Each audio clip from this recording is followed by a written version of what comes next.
Rechargeable lithium-ion batteries are everywhere: electronics, tablets, laptops, cars, and pretty much every single cell phone.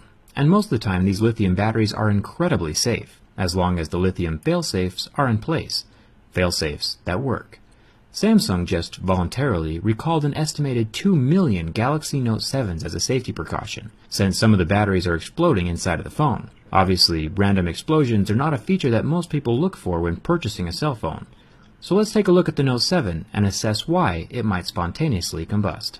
During charging, the phone is protected by multiple failsafes. First of all, you have the part that plugs into the wall, the charger, and the cable.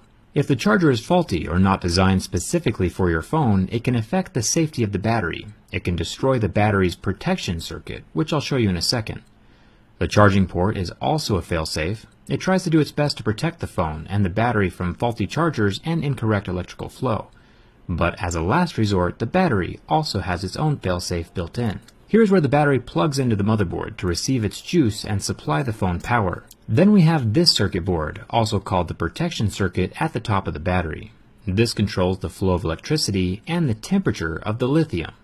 All lithium batteries should have a variation of this board. It makes sure that the battery does not overcharge, and it has a thermal fuse of sorts that will blow if the temperature gets too hot, thus protecting the lithium inside from rapid, unplanned, catastrophic disassembly. The body of the battery is typically two layers, the anode and the cathode, which are separated by an electrically conducting fluid. This is oily and smells surprisingly of burnt Skittles.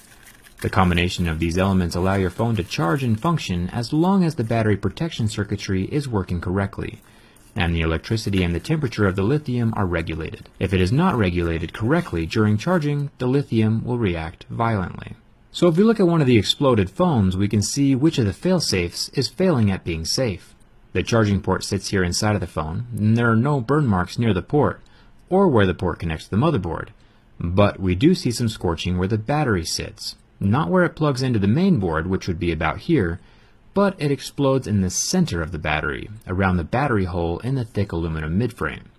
So on this particular exploded Note 7, all of the connections are good, just the battery itself isn't behaving.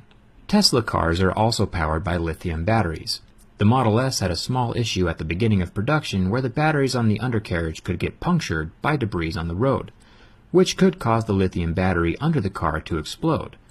Tesla corrected this problem by adding a titanium puncture-proof underplate to the Model S. But the Note 7 batteries are definitely not being punctured internally, since there is nothing to poke them on the inside, as you can see from my teardown video. It sits on smooth aluminum. So since the Note 7 battery isn't being punctured, that narrows us down to overcharging, shorting, or impurities in the battery itself. A small metal impurity in the lithium could short it out. Personally, I think the problem has to do with the little circuit board failing at the top of the battery. From what I have read about the people who have complained publicly about their Note 7 exploding, is that the phone was charging when it happened. The phone starts charging, and the tiny regulator doesn't do its job, and the battery enters into a thermal runaway, and the voltage regulator can't stop the chain reaction. Since this particular Note 7 battery isn't plugged into the phone right now, my tweezers are acting as the other possible failure point, a metal impurity in the manufacturing of the battery that could possibly short out the battery. Remember that this only happens in a very small number of devices. So far it's only happened on 35 phones out of